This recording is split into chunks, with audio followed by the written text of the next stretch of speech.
I had to do some research on some statutes. And so I looked, scrolling through the research, and I see Nathaniel Exum passed the bill that I was looking for. And so I told my bosses, I said, that's my cousin. So that right there gives me a sense of identity and a sense of pride that my cousin was a lawmaker in the state in which I reside. That's a power. Can you give him a hand real quick for me?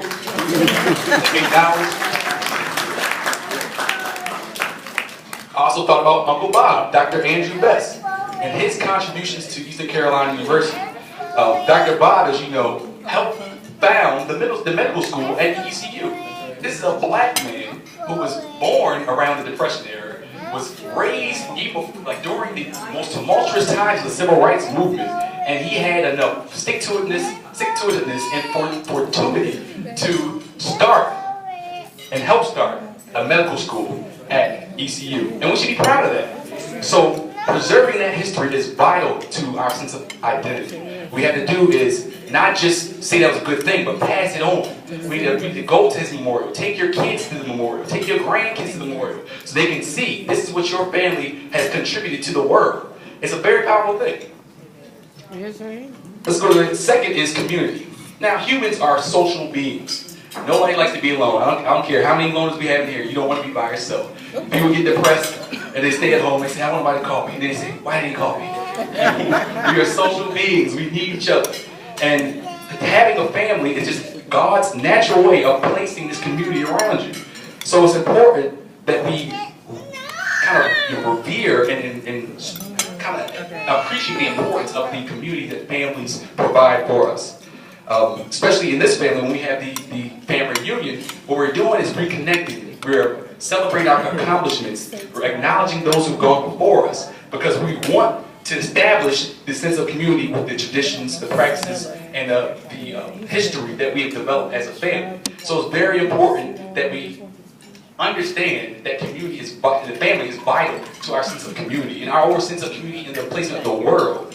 As I was going back to the slaves, part of the problem with our kids today is they have no sense of identity. They have no sense of community. A lot of these people who are going to gangs and run out being gangsters want a family. And they feel like the gangs will protect them and be that community they need. But if we strengthen our family and we strengthen the family bonds, they won't have to run out there because they have the support that they need from us.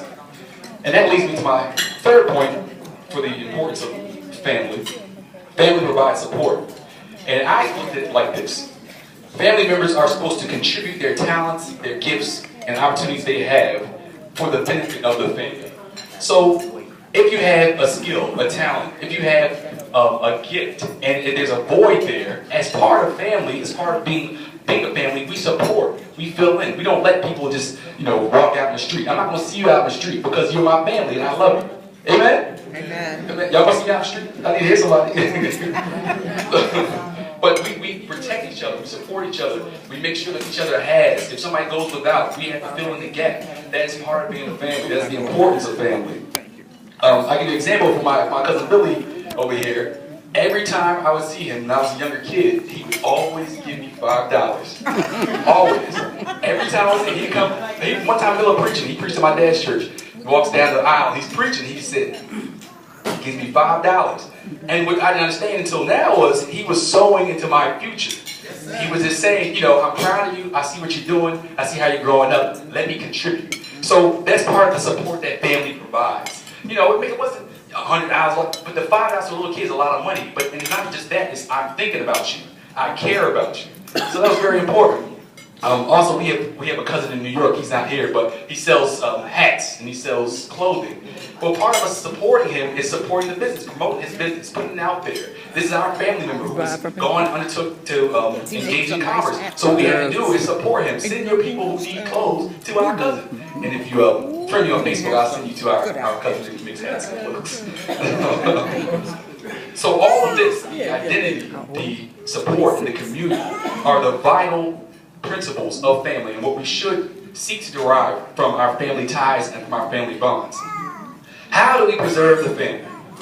Well, I'm going to split this up into two different categories. So we have the over 40 crew and then the under 40 crew. I don't want to get myself in trouble, but if you feel under 40, you can be under 40. For the over 40 crew, I feel like your responsibility is to keep things of value for the next generation. Preserve things of value for the next generation. Intangible things. Preserve the values, preserve the traditions that we have. Preserve, you see we're very religious and very spiritual family. We need to preserve those traditions, preserve those rituals, and pass them on to the next generation. For intangibles, it doesn't have to be something of value, but even sentimental value will do the job. If you have, and it's funny, I always joke with my mom, she keeps funeral programs, and I actually started doing it. But the importance, and I know older black people keep funeral programs. If you don't know, somebody give you the program. Take a picture of the body. But the importance of that is it lists an obituary. And what's an obituary? Obituary is a biography. So if my great-great-great-great-grandfather passes and he has a funeral program with his obituary, then I might not have known him, but I can see what he accomplished in his life just from the funeral program. So we need to preserve those and pass those on. I know Aunt Matt, who's my grandfather's sister, kept everything. She kept everything. Tapes of people, tapes of my mom and cousin Billy being young, and I mean tapes of everything. But it's important because it again goes to identity, goes to community, and also it's something to preserve to pass to the next generation. The second thing I was saying to the older 40 crew is share the history that you know with the younger generation. I know sometimes we don't hear it, but it's important. You guys know the stories, good and bad. And that's the thing, don't hide the bad stuff, because sometimes you need to know that to know what to avoid. So you need to share the family history, keep the knots in the tree, so that we know what to avoid and be successful. Finally, share wisdom with us. I don't want to make the same mistakes that y'all made, and my kids are not going to make the same mistakes that I made.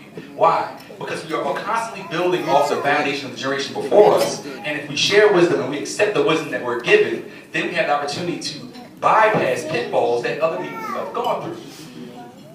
Now to my under 40 crew. I don't know if this many. Can you raise your hand, under 40? Anybody? Raise your hand. Alright. We're going to get these under 40s in here. Mom Punky said she's 39 and older. Under 40s. Ask plenty of questions. Ask plenty of questions. What we need to do is harass these older people because they have the information that we need to preserve the family. Everybody looks at your neighbor and say, we must. We must preserve the family. Preserve the family. We need to ask them questions, seek guidance. How did my grandmother move to New York? How did we leave New York? The history is important, but we need to ask these questions so that we can know, so we can pass it on. And it gives us that sense of identity, that community, and that support. Another one is, for under 40 crew, is care. We must learn to care. A lot of times our generation just doesn't care. We know what we're doing. We're into our Facebook, but we don't care about the family connection. And it's important because once if we lose it, it's lost. And we stop it and we stop doing these things and these events, it's going to be gone forever. So it's important that we care about preserving the family. We care about preserving the family history. Another thing is we need to be humble as the younger crew. We have a lot of technology, a lot more information, but we need to be humble to the wisdom that the older generation has to give to us. We need to be receptive to that, because when you're receptive, you learn. If you're not receptive, you make the same mistakes. Finally, we need to keep in touch. Now, the younger generation, we have, like I said, Facebook and Instagram and Twitter and all these things, all these social media outlets, so I can be in Baltimore and meet up with my cousin in North Carolina and simultaneously not be in the same state. So it's important that we utilize these technology to help us keep in touch, to help preserve the family. So as I close, I want you one more time, actually, turn your neighbor one more time and say, neighbor, neighbor, we must preserve the family. Preserve the family. Thank you. All right, John.